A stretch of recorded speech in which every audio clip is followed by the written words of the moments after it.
Hi అండి. Chicken fry కోసం నైటే చికెన్ అయితే 1 కిలో తీసుకొచ్చి శుభ్రంగా కడిగి ఉప్పు, కారం, పసుపు, కొద్దిగా వంట ఆయిల్ వేసి బాగా కలిపి ఫ్రిడ్జ్లో పెట్టుకున్నాను.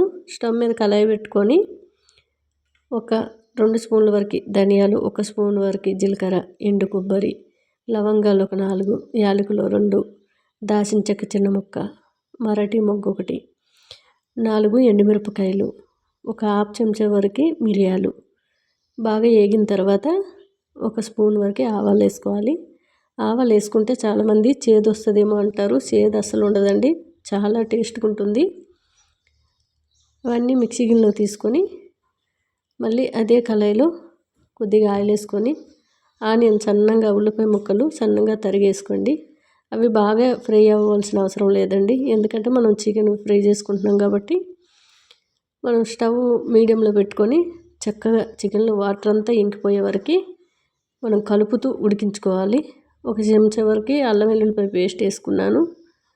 మధ్య మధ్యలో కలుపుతూ మూత పెట్టుకుంటూ మనం వేపుకోవాలి. చికెన్ మొత్తం ఉడికే వరకు కూడా ఆ వాటరే, మనం వేరే వాటర్ అసలు వేసుకోవాల్సిన అవసరం లేదు. చికెన్లో ఉన్న వాటరే సరిపోతుంది. చూసారు కదా, ఆయిల్ అంతా పైకి వచ్చే వరకు కలుపుతూ వేపుకొని ఇప్పుడు మనం మిక్సీ పట్టుకున్న ఆ మసాలా పొడి అంతా కూడా వేసేసుకోవాలి. 4 పచ్చిమిరపకాయలు, కొద్దిగా కరివేపాకు, మిక్సీ పట్టుకున్న పొడి అంతా వేసి బాగా కలిపేసి స్టవ్ సిమ్లో పెట్టుకోవాలి. ఒక 3-4 నిమిషాల పాటు ఆ మసాలా అంతా కలిపేటట్టు కలుపుకొని మూత పెట్టుకుంటే డ్రైగా చికెన్ అనేది ఫ్రై మనకి చాలా బాగుంటుంది. అడుగంటకుండా కలుపుతూ ఉండాలి. మూత పెట్టేసి అలా ఊరుకుంటే మాడిపోతుంది. చూసారు కదా, చక్కగా ఫ్రై అయిపోయింది. మధ్య మధ్యలో కలుపుతూ మనం వేపుకుంటే సరిపోతుంది. నేను చికెన్కి సరిపోయినంత ఉప్పు, కారం, పసుపు నేను నైటే వేసాను కాబట్టి ఇప్పుడు ఏమీ వేసుకోలేదు. చక్కగా కొంచెం మసాలా పొడి, లాస్ట్లో కొద్దిగా కొత్తిమీర, పుదీనా యాడ్ చేశాను, అంతేనండి.